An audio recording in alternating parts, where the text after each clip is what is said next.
Hello everyone, I'm Darth Loquitur. Welcome back to my channel. If you're a newer player or just wanting to get better at Grand Arena, this channel is built for you. Today we're going to do our first account review.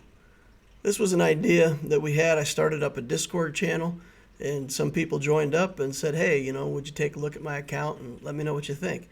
So this is the first review that we're going to do for Magpie, Tactical Genius.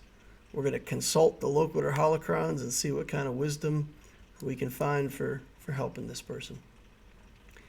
So if we look at the account, the first thing we see, Arena is at 331, so they're getting top 500. That's okay. Fleet is 140. That's not bad. I do think we could do better over in Fleet, but 140 isn't bad. And then Division 7 for the Grand Arena and rank 750 in the last championship. So that's pretty good. That's doing well in your Grand Arenas. Nothing to complain about there. So we'll take a look at the ships first. We see that he's got the Geos at 5, 6, and 7 stars. We've got Slave 1 with a Boba Fett that has some work. We've got Ahsoka, Anakin. The Executrix looks like it's been worked on, and we can see that it's got a bunch of skill ups. So the Executrix is a pretty solid ship for this guy.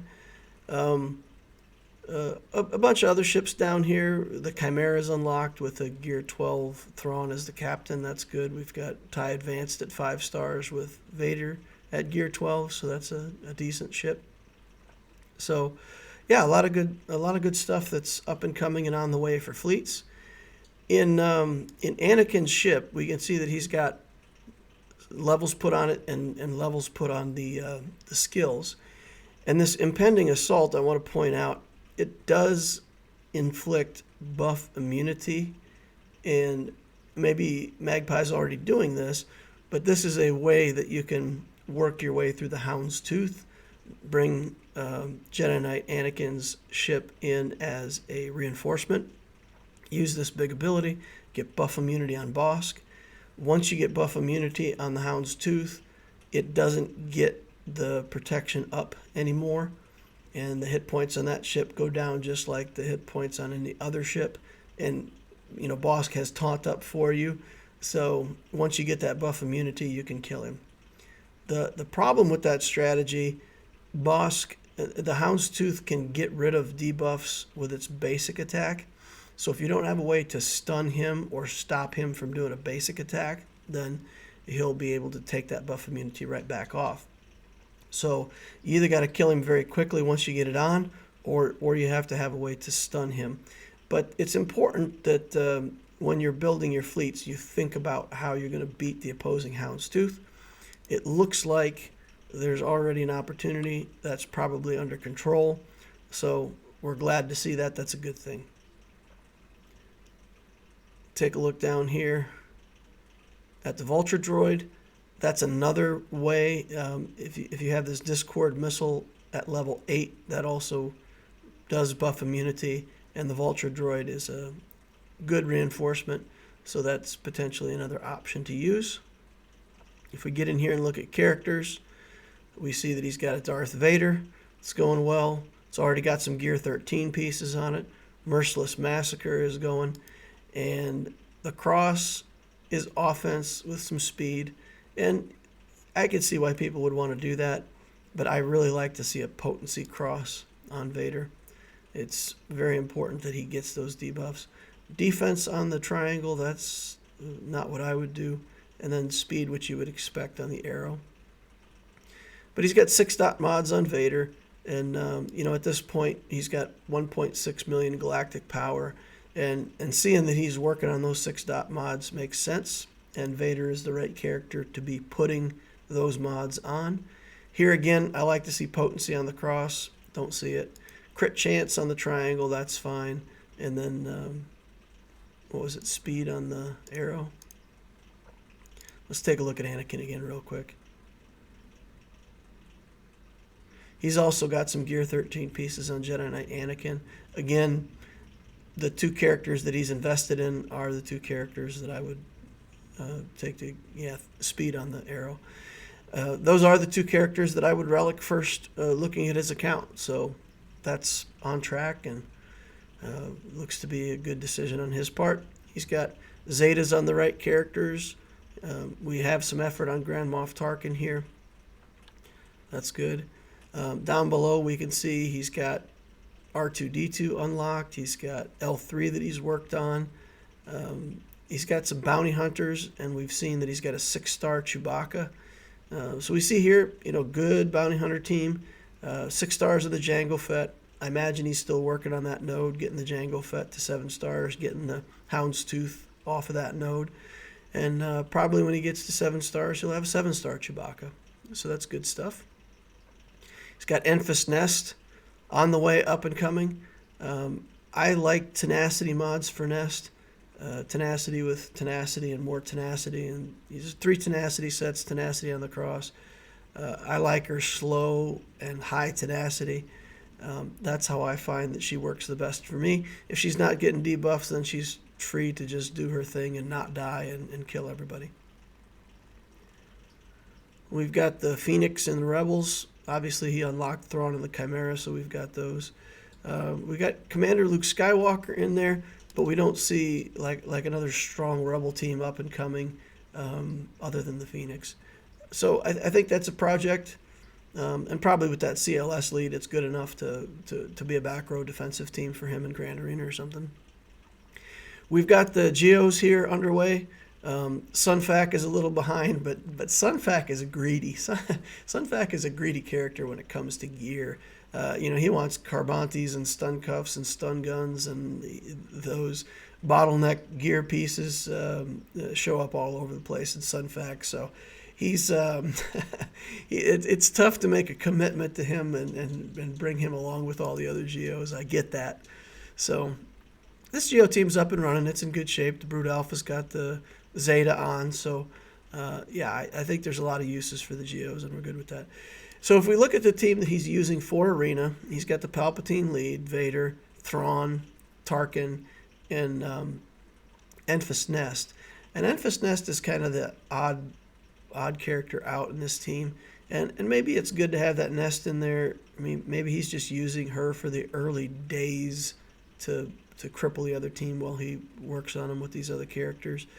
Or maybe, she's just a character that you take out the opposing characters that can stun or do something in Nest, and then if it comes down to it and Nest is your last character, she can finish it out. So I could see why Nest might fit in this team, but if I had my choice, I would probably replace Nest with a tank. Early game, for a team like this, it's very important to go first. And Vader has a skill that lets him gain speed and go first a lot. But another way that you can go first is to use Grand Moff Tarkin's leadership ability. And I think that gives you a total of 30 speed when it's at higher level. So that's something else you could do. Just swap out the Palpatine lead for the Tarkin lead to make sure that your Vader is always going first. And maybe it doesn't work as well as the Palpatine lead, but again, going first for Vader is such a big deal that it might be better to go with a Tarkin lead just for that speed. So that's the account. That's his characters and ships. So if we go back and we say, okay, what did we see? What's going well? Whoever this, the person running this account understands what a good character looks like. They've done their research. They've probably, watched other YouTube videos. So the characters that they're working on are the right characters. They're good characters. We've got Vader underway. We've got Padme, Grievous, Nest, Bosk. Jedi Knight Anakin is a character he's obviously putting effort into. Grandmaster Yoda. Unlocked Commander Luke Skywalker, R2. I like seeing the Kira in there. Kira pairs up well with Nest. It's a two-man wrecking ball of a team. And to be putting a little bit of effort into that Kira so that you can use her with that Nest is smart. Down below, I don't think it showed on the video on the pieces that I showed here, but he is working on a Bastila Sean Fallen and the Night Sister Zombie. And these are all characters that are good. They're useful. The account makes sense. This person's really putting effort into the right things in the right way. It gives him a very good base of teams for the Grand Arena. And yeah, with a placement of 750, then obviously the defenses are doing good, and he's got enough offensive teams to score points. So very good there. The Zeta placement is good. The characters that have Zetas are the characters that you would want to put Zetas on. And then he's got some Gear 13 pieces, and again, they're on the two characters that I would take to relic level first. So again, keep that up. That's smart. Opportunities.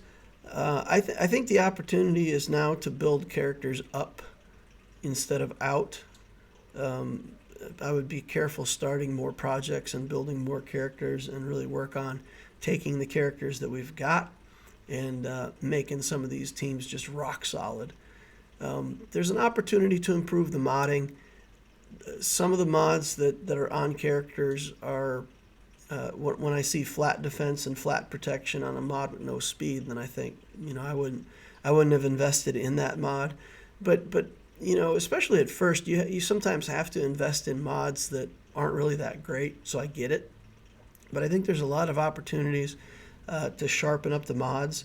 And I would say, especially to address the modding on Vader and Anakin, I guess that's just two different versions of Anakin, right? He likes potency. Vader has the Force Crush that puts damage over times.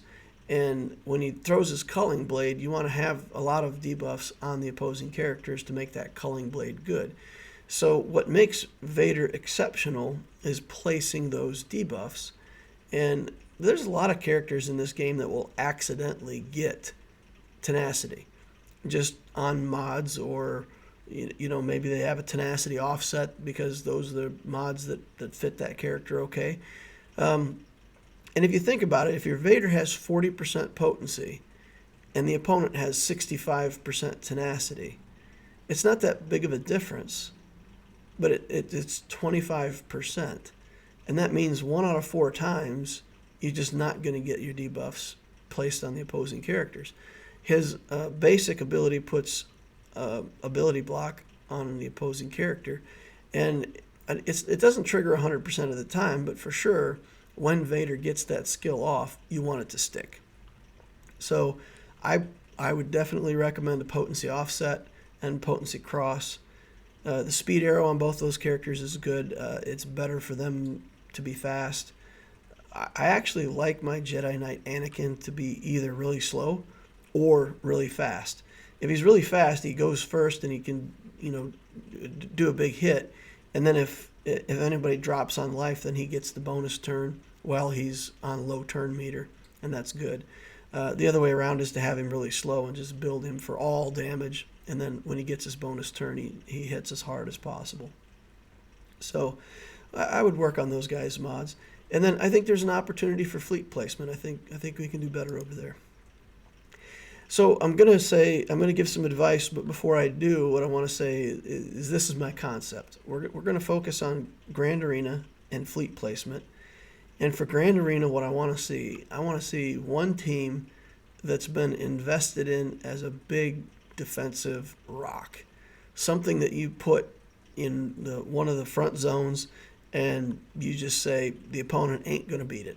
And if they do beat it, they're going to use so many of their good teams, they're not going to beat what's behind it. I like to see one big solid team like that. And I also like to see one big offensive team with the idea that if the opponent has the same thing, we're going to be able to break through that. And a Padme team, for example, can serve either role. The Vader team that he's got for his arena team can really only be the offensive team. But I'm looking for one of each. And then I'm looking for a base of teams where there's plenty of teams to meet the minimum requirements in Grand Arena, and also to have some backup teams for cleanup if if you fight somebody and end up with one or two characters left over, you do need some other teams to go in there and clean that up. And what I want to say, I only want to improve on what the person's already doing in their account. I don't want to suggest some random strategy that's going to be, well, forget this and start over here. And so it's really about improving what's already there. And then just to say, the advice that I give could be what this person is already doing. I don't interview ahead of time. I just ask people who wanted advice to share their ally codes. So I don't know what is being worked on. And it could be exactly what I advise that the person's already working on. I don't know. So WWLD, what would Loquitur do with the characters and ships? I would focus on getting Vader and Jedi Knight Anakin to Relic. I would really make that the number one focus on this account. And then I would work on the Padme team. Grandmaster Yoda, Jedi Knight Anakin, Ahsoka, and there's a Kenobi that's unlocked at 5 stars, and maybe there's a different character that you could put in there, but get the Kenobi in there. He's got a place on that team, and building him up and gearing him up as part of it. That's going to, I think if you put enough effort over there, that's going to be your arena team. I think you'll pass up the viability of that Empire team with the Padme team. And by focusing on the Padme team, what I mean is, put your Zetas over there. Get the second Zeta on Padme, get a Zeta on Jedi Knight Anakin, potentially get a Zeta on Ahsoka. Build that team real strong. I would keep working on that Nest and the Kira. That's a great duo. I love that. It's such a great team in Grand Arena. And if your opponent's using Geos, for example, as their cornerstone team, in a lot of cases, that Kira Nest can clean up a team of 5 Geos. So keep working on that. The Grievous, keep working on Grievous too. He's a good character. But I would just say my Grievous team has been a Relic 7 Grievous with a bunch of garbage droids for a long time. And I'm fine with that. It's actually good in a way to have bad droids with Grievous, because the faster the opponent picks them all off, the more turns Grievous takes in a row. For example, I use a weak BB-8 and a weak Magna Guard in the team, and then 2 stronger droids. And if the opponent does a big area effect at first, it'll kill the BB-8, trigger Grievous. The Magna Guard will take his turn, and he'll die after his turn, trigger Grievous. And then if they kill either one of those other droids, it's going to trigger Grievous again, and he's going to take 3 or 4 turns quickly back to back. And that team gets holds. People see a whole bunch of, garbage droids with Grievous, and they think, this is going to be easy. But that team will steal a bunch of banners, or in some cases even just wipe out the opposing team and get a hold. So don't be afraid to build that Grievous big, but don't put a lot of focus on those other droids right away. And you may build them up later. That's fine with me. But I would build that team that way and just make Grievous massive and leave the other guys behind for now. At 1.6 million, this account, you really need to start thinking about your Galactic Legend. From what I see in there, I don't see work on a First Order team or a Resistance team or the Sith Eternal Emperor requirements that would make me think that this account is actively working toward a GL. So maybe you want to stop off at a Revan somewhere in between.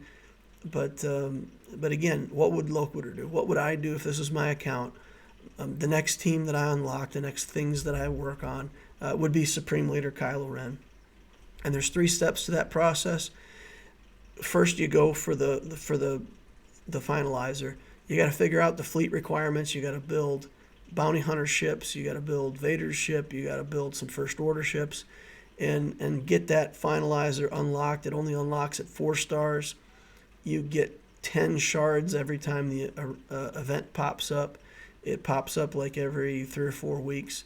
So even once you get it unlocked at 4 stars, you're still looking at potentially another 5 or 6 months of events to get the finalizer to 5 stars. And that's really your gate on Supreme Leader Kylo Ren, at least from the way I see it. Once you get that fleet requirement unlocked, then you can start working on the First Order characters and get them to relic level. I'm telling you, the newer accounts, there's a lot of other YouTubers out there that are advising people pretty much to go straight for Galactic Legends. By the time you get to Grand Arena 5, you're going to be facing opposing teams that have a Galactic Legend, and if you don't have one, you're just going to lose those rounds. So I believe that this is about the point in your account where you really have to start looking toward that Galactic Legend as your next big project. In Fleet, I would continue working on the Anakin, potentially the Vulture. So I don't mind Houndstooth, Spy, and Soldier as the initial starting 3. Reinforced with the Vulture, reinforced with Anakin, reinforced with Sunfac. So those are three good reinforcements. But I would probably switch back to the Executrix. I think the Executrix might work better with this team than the Thrawn ship. And I get the feeling that the Thrawn ship is because he's having trouble with the Houndstooth. And you want that instant delete ability on the Chimera to just, delete the Houndstooth. And sometimes if you can get that quickly enough before the opponent, gets some of your ships, then you win those matches. But I would rather be able to deal with the Houndstooth early and then use the Chimera's ability to kill a different ship. Or like I said, if you can get a team that gets the Houndstooth under control, then that Executrix might be a good alternative. In general, I would focus my energy refreshes on Fleet heavily. Maybe you're working on Nest out of those Fleet hard nodes, and maybe you're working on Jedi Anakin's ship out of those Fleet hard nodes. But I would not do more than 2 hard nodes in Fleet, and I would do all the refreshes, the 350 gem, 350 crystal refreshes every day, and I would use that energy to finish those relics on Vader and Jedi Knight Anakin, and I would make that the top priority for my energy usage. From there, if you have more crystals to spend, I would definitely do 3 refreshes on mod energy. I would really start pouring a lot of effort into doing those mod challenges, getting a good selection of mods to look at. I would work a lot on potency mods and try to get potency set with a potency cross or speed set with a potency cross, and think about that Vader and that Anakin getting potency on those crosses. You could also work a little bit on tenacity for that Nest if you look into that idea and think it's good for your account. In the Cantina, I would get in there right away and just start working on Kylo Ren Unmasked and the TIE Silencer. I think he is such a good character, and that is such a good ship, and they both come on the same node, which is rare in the game. And you'll get Kylo Ren to 7 stars before you'll give his ship to 7 stars, but that's fine. Keep farming it and use those shards in the shard shop and get that silencer going and get that Kylo Ren. And then, Kylo Ren could also be, replace Enfys Nest. And if you want to invest in the Zeta and Kylo Ren Unmasked, then he'll have Taunt at the start of the battle. And you can use him as your tank in that Vader team. That's, he's not necessarily a fit for the team, but he's an excellent tank. He's got a stun. He's got Taunt that's pretty reliable. So, that's definitely something I would consider, and that's how I'd use my Cantina energy.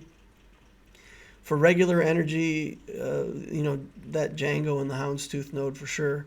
Bastila Shan Fallen is a great choice. She's a really good character, so keep farming her, that's fine. And then I would just focus the rest of my energy. And again, if you have crystals for refreshes, do your refreshes. But I would just pour all that energy into gear, especially for your Padme team, getting them all up to at least gear 12. And then for the shop currencies, for Galactic War currency and Fleet, keep working on those Geo ships.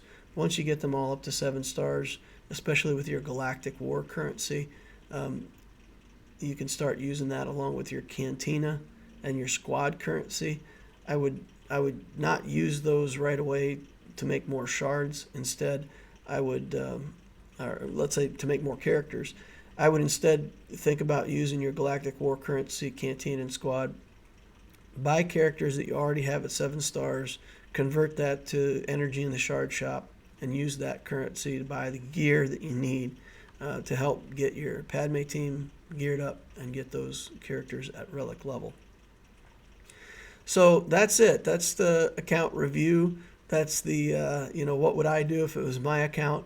And like I said, maybe that's what the Magpie is doing already with the account. I don't know.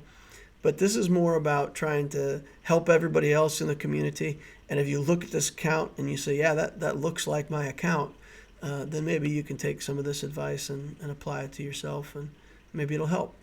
So leave a comment down below. Let me know what you think of this video. If you're going to like more of these account reviews, if you have advice for how I could do them better, drop me a comment. I'm happy to hear from you. Give me a like, give me a subscribe to help the channel out. Think about joining that Discord channel so you can meet cool people, and I'll see you in the next video. Thanks, everybody.